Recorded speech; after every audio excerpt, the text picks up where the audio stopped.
ஆண்டவருடைய ஆவி என்மேல் உள்ளது, ஏனெனில் அவர் எனக்கு அருள் பொழிவு செய்துள்ளார். ஏழைகளுக்கு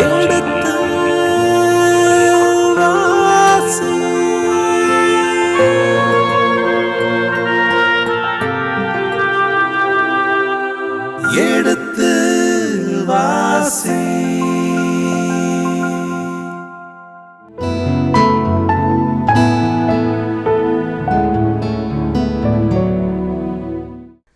வணக்கம் இனிய இதயங்களே. எடுத்து வாசி நிகழ்ச்சியில் பருவம் 2 அரசர்கள் முதல் புத்தகத்திற்கான விவிலிய இறை வசனங்களுக்கு செவிமடுத்து கொண்டிருக்கின்றோம். கடந்த பகுதியின் தொடர்ச்சியை இன்று தொடர்கின்றோம்.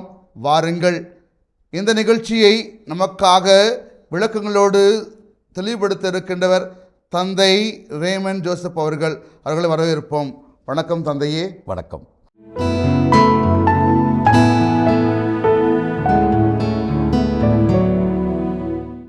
இயேசு தேர்ந்தெடுத்த பாதை சிலுவை பாதை, கரடு முரடான பாதை.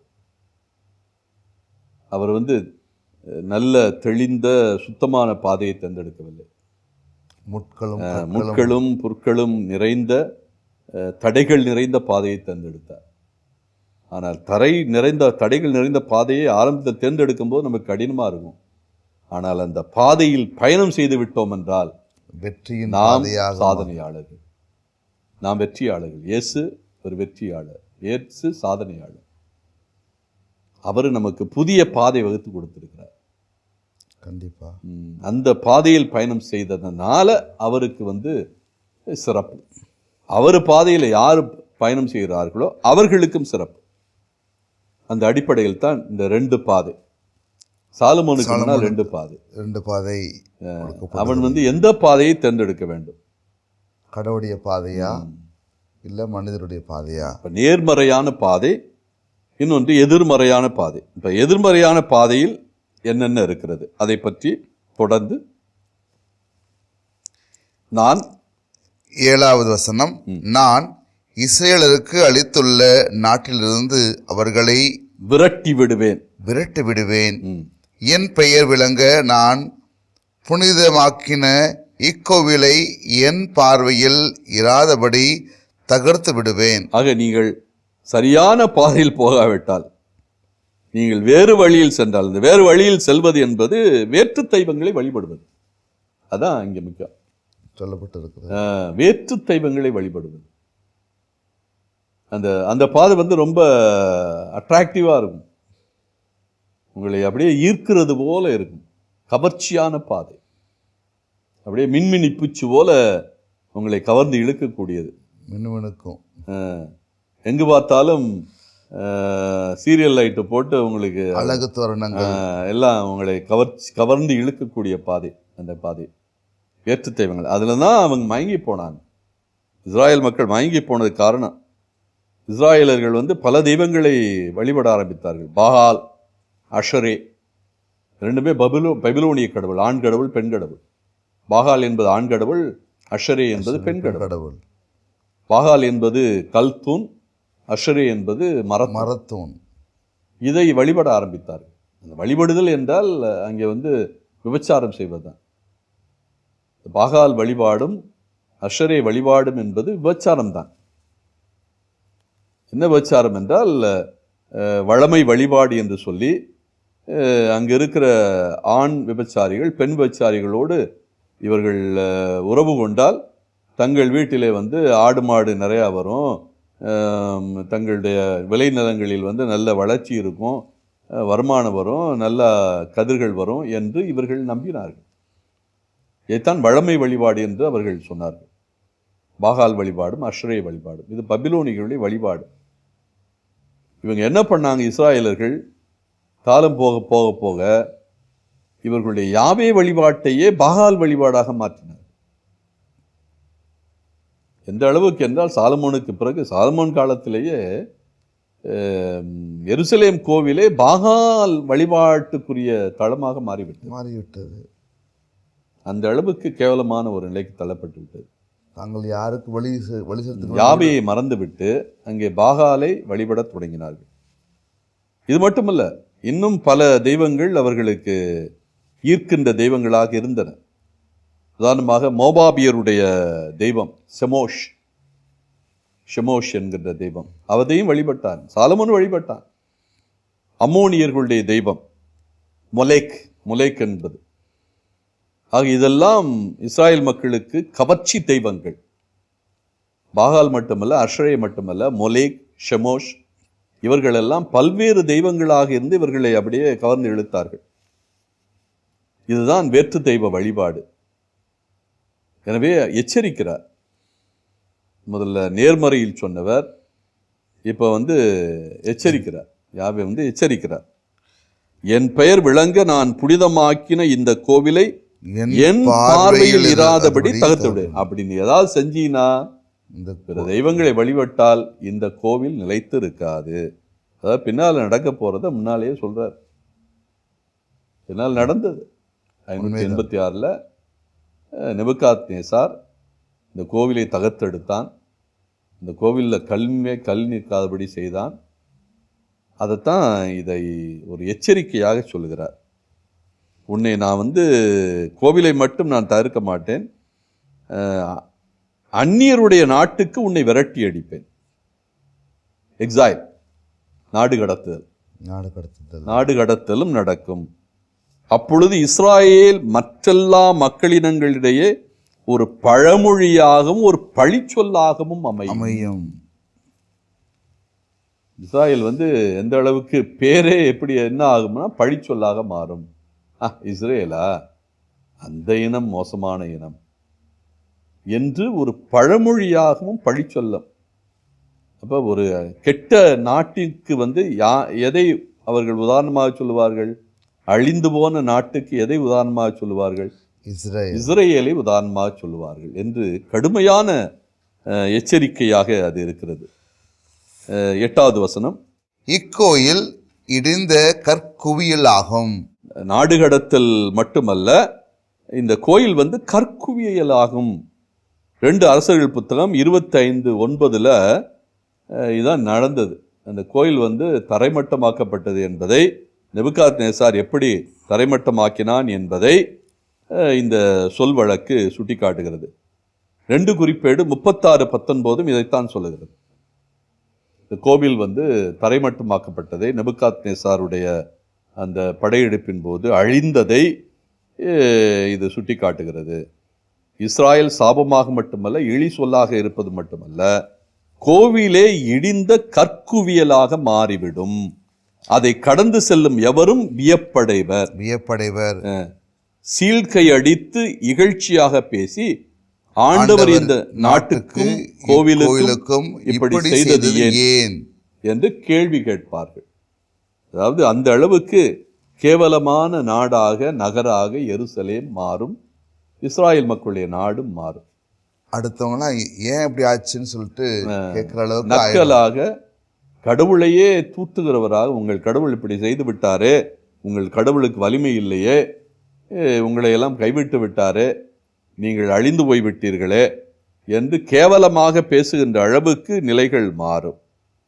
9வது, அதற்கு மற்றவர்கள், இவ்வினத்தார் தங்கள் மூதாதையரை எகிப்து நாட்டிலிருந்து அழைத்து வந்த தங்கள் கடவுளாகிய ஆண்டவரை விட்டு விலகி வேற்று தெய்வங்களை பின்பற்றி அவற்றை வணங்கி அவற்றுக்கு ஊழியம் செய்தனர். அதனால தான் எல்லாமே விளைந்தது என்று எல்லாரும் சொல்லுவாங்க. நீங்கள் என்னுடைய வழிப்படி நடக்காமல் வேறு வழிப்படி நடந்தீங்கன்னா, நல்ல வழிப்படி நடக்காமல் தவறான வழியில் நடந்தீங்கன்னா என்ன நடக்க போகிறது? நீங்களே அவமான சொல்லாக மாறுவீர்கள். உங்கள் நாடும் இழி சொல்லாக மாறும். உங்களுடைய கோவிலும் கற்குவியலாக மாறும். உங்களை எல்லாரும் எள்ளி நகையாடுவார்கள். இப்படி எகிப்திலிருந்து உங்களை மீட்ட கடவுள், அவருக்கு அவரை உண்மையிலே வழிபடவில்லை, அவரை விட்டு விலகினீர்கள், வேற்று தெய்வங்களை வழிபட்டீர்கள். அதனுடைய விளைவுகளை இப்பொழுது அனுபவிக்கிறீர்கள். எனவே ஆண்டவர் இத்துன்பங்களை எல்லாம் அவர்கள் மேல் வரச் செய்திருக்கிறார் என்பார்கள். ஆக பிற இனத்தார் எல்லாம் உங்களை ஏசுகின்ற பேசுகின்ற அவமான சின்னமாக அவமான சின்னமாக நீங்கள் மாறுவீர்கள் என்று எதிர்மறையாக பேசுகிறார்.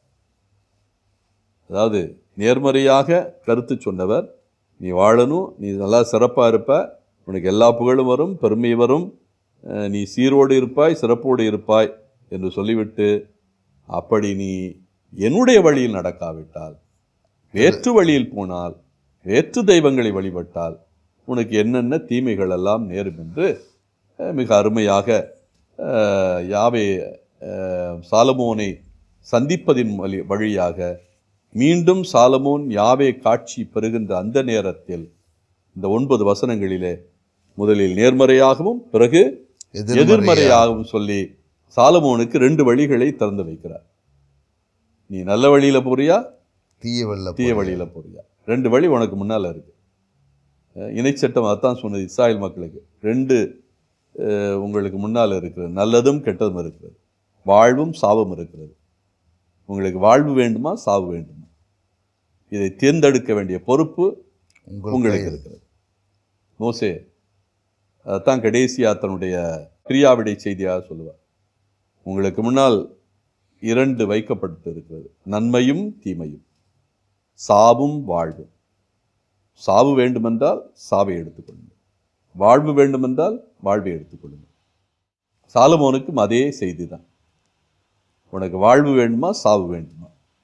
நன்மை வேண்டுமா, தீமை வேண்டுமா? நல்ல வழி வேண்டுமா, தீய வழி வேண்டுமா? நீ நல்ல வழியை நாடினால் சீரோடு சிறப்போடு இருப்பாய், தீய வழியை நாடினால் நீ அழிந்து போவாய். நீ மட்டுமல்ல, உன்னுடைய நாடும் அழிந்து போகும், நாடும் அவமானப்படும், மக்களும் அவமானப்படுவார்கள், நாடு கடத்தப்படுவாய், உன்னுடைய சந்ததிய நாடு கடத்தப்படுவார்கள், கோவில் இடிந்து தகரும். தந்தையவர்களே, இதுவரை அரசர்கள் முதல் புத்தகத்தில் 9ஆம் அதிகாரம் துவங்கினோம். அதில் 5 பகுதி இருக்குன்னு சொன்னீங்க. முதல் 2 பகுதியை முடிச்சிருக்கிறோம். ஆமாம். 3வது பகுதி சாலமோன் ஈராமுடன் செய்த உடன்படிக்கை. இந்த பகுதி பற்றி கொஞ்சம் தெளிவுபடுத்துங்க தந்தையே. இந்த 3வது பகுதி ஈராமுடனான சாலமோனின் உறவு அப்படிங்கிற தலைப்பு அதுக்கு கொடுக்கப்பட்டிருக்கிறது. அது 10 முதல் 14 வசனங்கள். ஈராமுடனான சாலமோனின் உறவு. தாவீதுக்கு மட்டுமல்ல, சாலமோனுக்கும் ஈராம் நல்ல நண்பராகவே இருந்திருக்கிறார். இந்த நட்பு எப்படி இருந்தது? இதுவரை கோவில் கட்டுவதற்கு அவனுடைய ஒத்துழைப்பு நிறையா இருந்தது. மரங்கள் மட்டுமல்ல, கற்கள் சிற்பிகள் எல்லாமே அங்கேயே இருந்து அங்கேயே செய்து தயாரித்து, இங்கே கோயிலில் எந்த சத்தமுமே இல்லை. ஆமாம், எல்லாம் ஒட்டப்பட்டது தான். அதனால் அந்த அளவுக்கு சிறப்பாக அவன் உதவி செய்தான். இப்பொழுது சாலமோனுக்கும் ஈராமுக்கும் இந்த உறவு இன்னும் தொடர்கிறதா என்கிற அந்த அடிப்படையில் 10 முதல் 14 வசனங்கள். இது சாலமோன் ஈராமுடனான உடன்படிக்கை என்று சுட்டிக்காட்டப்படுகிறது. இதற்கு 2 குறிப்பேடு 8:1 முதல் 2 இதனுடைய ஒத்தமை பகுதியாக இருக்கிறது. இப்போ 10வது வசனம் வாசியுங்கள். ஆண்டவரின் இல்லம், அரச மாளிகை ஆகிய இவ்விரண்டையும் சாலமோன் கட்டி முடிக்க 20 ஆண்டுகள் ஆயின. ஆக கோவில் கட்ட 7 ஆண்டுகள். இந்த மண்டபங்கள் எல்லாம் கட்டி முடிக்கணும். 6 வகையான மண்டபங்கள் கட்டப்பட்டது என்று சொன்னோம். லெபனானின் மனம் முதற்கொண்டு இறுதியாக எகிப்தினுடைய பார்வோனுடைய மகளுக்கு கட்டப்பட்ட அரண்மனை வரை, இந்த மோரியா மலையில், எருசலேமில் மோரியா மலை உச்சியில் கட்டப்பட்ட கட்டடங்கள் 6 அரண்மனை மாளிகைகள். இதற்கு 20 ஆண்டுகள். கோவிலுக்கு 7 ஆண்டுகளும் இவை கட்ட 13 ஆண்டுகளும். ஆனால் இதற்கான தயாரிப்பு 4 ஆண்டுகள். எனவே 24 ஆண்டுகள் இந்த வேலைகள் நடந்திருக்கிறது. அப்படின்னா 70ஆம் ஆண்டு அவன் பொறுப்பேற்றான், அல்லது 71ஆம் ஆண்டு பொறுப்பேற்றான் என்றால் 24 ஆண்டுகள் என்பது ஏறக்குறைய 47ஆம் ஆண்டு வரை போகிறது. 20, 24, 47ஆம் ஆண்டு அல்லது 46ஆம் ஆண்டு வரை, அதாவது 946 வரை கட்டடங்க வேலைகள் நடந்திருக்கிறது. 970 அல்லது 71 946 அல்லது 47 வரை கட்டடங்கள் வேலைகள் நடந்து கொண்டே இருந்திருக்கிறது. அதைத்தான் இங்கே சுட்டி காட்டுகிறார்கள். 10ஆம் வசனத்தில் கட்டி முடிக்க 20 ஆண்டுகள், ஒட்டுமொத்தமாக 24 ஆண்டுகள் ஏறக்குறைய முடிந்து விட்டது. 24 ஆண்டுகள் இவனுடைய ஆட்சியும் முடிந்து விட்டது. ஏறக்குறைய இது சாலமோனை பொறுத்த மட்டில் ஒரு வெள்ளி விழா, 25 ஆண்டுகள் என்பது. அதன் பிறகு இவனுடைய ஆட்சி எப்படி இருக்க போகிறது? கட்டடங்கள்லாம் கட்டி முடித்தாகிவிட்டது. இதன் பிறகு இந்த ஈராமுக்கும் இவனுக்கும் என்ன தொடர்பு என்பது இங்கே கூறப்படுகிறது. 11ஆம் வசனம். இந்த வேலைகளுக்கு தேவைப்பட்ட கேதுரு மரங்களையும் தேவதார மரங்களையும் பொன்னையும் தீர் நகர மன்னர் ஈராம் சாலமோனுக்கு கொடுத்திருந்தார். ஈராம் சாலமோனுக்கு, அவன் தீர் நகரின் மன்னராக இருக்கிறான், தேவதாரு, கேதுரு, பொன் இவையெல்லாம் அவன் கொடுத்திருக்கிறான். அரசர் சாலமோன் கலிலேய நாட்டிலுள்ள 20 ஊர்களை ராமுக்கு வழங்கினார். ஈராமுக்கு கலிலேயாவில் உள்ள 20 ஊர்களை வழங்கினான். இது குடையாக வழங்கினானா அல்லது ஈடாக வழங்கினானா? ஈடாக வழங்குதல் என்றால் மீண்டும் இவன் அவன் கொடுத்த பொன்னையும் கேதுரு மரத்தையும் அதற்கான செலவுகளையும் பணத்தையும் கொடுத்து விட்டால் இந்த நகரங்களை மீண்டும் பெற்றுக்கொள்ளலாம். அதான் அதனுடைய. அதுவரை இந்த 20 நகரங்களையும் யார் பயன்படுத்தலாம்? ஈராம் தன்னுடைய சொந்த இடங்களாக, ஊர்களாக பயன்படுத்தலாம். அதனுடைய வரி வசூல் எல்லாமே யாருக்கு போகும்? ஈராமுக்கு போகும். எனவே இந்த 20 ஊர்களையும் குடையாக வழங்கினானா அல்லது ஈடாக வழங்கினானா, அவன் கொடுத்த பொண்ணுக்கும் பொருளுக்கும் மரங்களுக்கும் ஈடாக வழங்கினானா என்பது இங்கே தெளிவாக இல்லை. ஆனால் 20 ஊர்களை வழங்கினான். 12ஆம் வசனம். தமக்கு சாலமோன் தந்த ஊர்களை பார்வையிட ஈராம் தீர் நகரிலிருந்து புறப்பட்டு வந்தார். ஏன்னால் தீர் நகரிலிருந்து மேலே கலிலேயா, இது கலிலேயாவில் இருக்கிற பகுதிகள், அந்த கலிலேயா பகுதிகளில் பார்க்க வருகிறான் தீர் நகரிலிருந்து. அப்பொழுது அவை அவருக்கு பிடிக்கவில்லை. இங்குதான் சிக்கல் வருகிறது. முதலாக ஈராமுக்கும் சாலமோனுக்கும் இடையே ஒரு சிக்கல். சாலமோன் கொடுத்த 20 ஊர்கள் யாருக்கு பிடிக்கவில்லை? ஈராமுக்கு பிடிக்கவில்லை. ஈராமை சாலமோன் ஏமாற்றிவிட்டதாக ஒரு உணர்வு இங்கே இருக்கிறது. அந்த சிந்தனையில் எனக்கு ஒருத்தனுக்கு பிடிக்கவில்லை என்றால் என்ன பொருள்? அவனுடைய மனத்தை நோக வைத்து விட்டான். இவ்வளவு உதவிகள் ஈராம் செய்த பிறகும் சரியான நகர்களை வழங்குவதற்கு பதிலாக சரியான நகரங்களை வழங்கவில்லை, பிடிக்கவில்லை. நீங்கள் 13ஆம் வசனத்தை வாசித்தீர்கள் என்றால் அது தெளிவாக வரும். எனவே அவர், சகோதரரே, இந்த ஊர்களைத்தானா நீர் எனக்கு கொடுப்பது என்றார். எனவே தன்னுடைய ரிசன்ட்மெண்ட், தன்னுடைய எதிர்ப்பை அவன் இப்பொழுது பதிவு செய்கிறான். சகோதரரே, அவன் பிரதர் அப்படின்னு கூப்பிட்றான், நண்பனே அப்படின்னு கூப்பிட்றான். என்னுடைய உடன்பிறவா சகோதரனே, உனக்கு இவ்வளவு நான் என்னுடைய பொண்ணையும் பொருளையும் நேரத்தையும் கொடுத்தேனே, அதுக்கு நீ வழங்குற ஊர் இதானா, இந்த லட்சணம் தானா அப்படின்னு கேட்குறான். இந்த ஊர்களை நீ கொடுப்பது முறையா, இதெல்லாம் தகுதியான ஊர்களா என்று கேட்கிறான். ஏனென்றால் அந்த பகுதி காபூல் என்று இன்று வரை அழைக்கப்படுகிறது. காபூல் என்றால் என்ன பொருள்?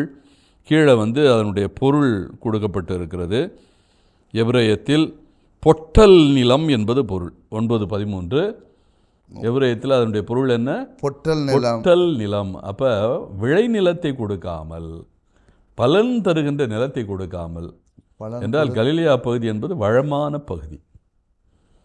இஸ்ரேல் பள்ளத்தாக்கு என்பது அல்லது சமவெளி பகுதி என்பது நல்ல வளமையான பகுதி, திராட்சை தோட்டம் நிறைந்திருக்கிற பகுதி. அதுக்குறைய நம்ம நாபோத்தினுடைய திராட்சை தோட்டம், கானாவூர் திராட்சை ரசத்துக்கே பேர் போன கானாவூர், இதெல்லாமே ஜெஸ்ரியல் பள்ளத்தாக்கில் இருக்கிறது. அது மட்டுமல்ல, முக்கியமான மலை கார்மேல் மலை. கார்மேல் மலை என்றாலே என்ன பொருள்? கார் என்றால் திராட்சை தோட்டம் என்று பொருள். கார் எல் எல் என்றால் கடவுள், கடவுளுடைய திராட்சை தோட்டம். அப்படின்னா கார்மேல் மலை வந்து கலிலியா பகுதியில் இருக்குது. செழிப்பான மலை, நீரூற்றுக்கள் நிறைந்தது, திராட்சை தோட்டம் நிறைந்த பகுதி. இப்போ இந்த வளமையான நிலங்கள் எல்லாம் இருக்குது, பகுதிகளெல்லாம் இருக்கிறது. எனக்கு பொட்டல் காடை நீ கொடுத்துருக்கியா? அது மட்டும் இல்லை, அந்த இந்த ஜெசியல் சமவெளி பகுதி மத்திய தரைக்கடலோடு இணைகின்ற அந்த பகுதி, அது வந்து ஷெஃபலா என்று அழைக்கப்படும். ஷெஃபலா, ஷாரோனின் சமவெளி பகுதி என்று கூட அதை அழைப்பார்கள். ஷாரோனின் சமவெளி பகுதி, மத்திய தரைக்கடல் பகுதி அல்லது ஷெஃபலா என்று அழைக்கப்படும் அந்த பகுதி, அது வந்து ரொம்ப செழிப்பான பகுதி. மண் வளம் வந்து நல்ல சிறப்பானது.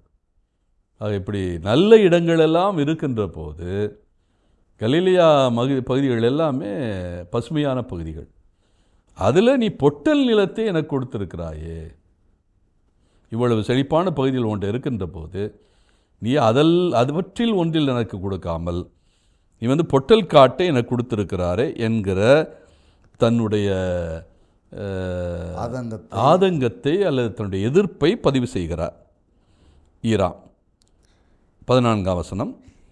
ஈராம் 4800 கிலோகிராம் பொன்னை அரசருக்கு அனுப்பியிருந்தார். மரங்கள் போக, தேவதாரு மரங்கள், நூக்கு மரங்கள், கேதுரு மரங்கள், இந்த மரங்களையெல்லாம் வழங்கிவிட்டு, அதே போல் நல்ல விலை உயர்ந்த கற்களையும் வழங்கிவிட்டு எவ்வளவு பொன்னை கொடுத்திருக்கிறான் ஈராம்? 4800 கிலோகிராம். அப்படின்னா பாருங்கள், 4800 கிலோகிராம் என்றால் அதை எந்த அளவுக்கு நாம் மதிப்பிடலாம் என்றால், இங்கே பாடம் சொல்லப்பட்டிருக்கிறது 120 தாலந்து. அப்போ 120 தாலந்து என்பது எபிரேய பாடம். எபிரேயத்திலே 120 தாலந்து என்று சொல்கிறார்கள். அந்த 120 தாலந்து என்பது 4800 கிலோகிராம். இப்போ 4800 கிலோகிராம் பொன்னை இவன் வந்து கொடுத்துருக்கிறான். 1 கிலோகிராம் என்பது 1000 கிராம். 1000 கிராம் வந்து 1 கிலோகிராம். இனிய இதயங்களே, எடுத்து வாசி நிகழ்ச்சியில் பருவம் 2 அரசர்கள் முதல் புத்தகத்திற்கான விவிலிய இறை வசனங்களுக்கு செவிமெடுத்து கொண்டிருக்கின்றோம். இதன் தொடர்ச்சியை அடுத்த பகுதியிலே தொடர்வோம். அதுவரை இணைந்திருங்கள். இயேசுவுக்கே புகழ், இயேசுவுக்கே நன்றி, மரியே வாழ்க. திருப்பி கொடுத்து விட்டான். நீ எனக்கு பொட்டல் நிலத்தையாக கொடுக்குற, உன் நிலமும் வேண்டாம், உன்னுடைய உறவு வேண்டாம் என்று சொல்லிவிட்டு அப்படி நடந்திருக்கலாம். ஒரு சூழலை சொல்கிறோம். ஏன்னால் நிலம் வந்து யாருக்கு திரும்பி வந்துருச்சு? ஒன்று, நீ என்னை ஏமாற்றி விட்டாய், நான் இவ்வளவு உனக்கு உதவி செய்திருக்கிறேன், நீ வந்து பொட்டல் நிலத்தை கொடுத்து விட்டாய் என்று அது ஒரு வருத்தத்தில் கொடுக்க வாய்ப்பு இருக்கிறது. கொடுக்கப்பட்டு விட்டது நிலம், தெளிவாக தெரியுது. 1-2 குறிப்பேடு 8:2 தெளிவாக